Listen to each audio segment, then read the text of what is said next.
Көп корпусты буландыру. Энергияны тиімді пайдалану арқылы сұйықтықты қоюландыру әдісі.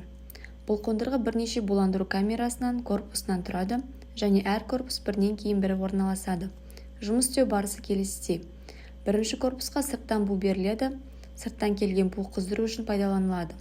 Ол сұйықтықты буландырып, буланған су буы келесі корпусқа өтеді.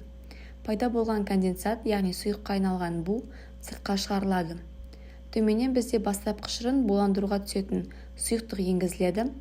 Екінші корпустың жұмыс істеу принципі бұл: бірінші корпустан келген бу осындағы сұйықтықты буландырады. Температура сәл төмен, себебі қысым азайған. Тағы да бу түзіліп, бұл үшінші корпусқа өтеді. Үшінші корпустың жұмыс істеу принципі сол сияқты жұмыс істейді. Бұл жерде ең төменгі температура мен қысым болады, соңында қалған сұйықтық қойытылған өнімге айналады. Бұл схема арқылы энергияны бірнеше рет пайдалану жүзеге асады, яғни бір ғана бастапқы бу арқылы үш корпуста қыздырылып, өнім үнемді және тиімді түрде қоюландырылады.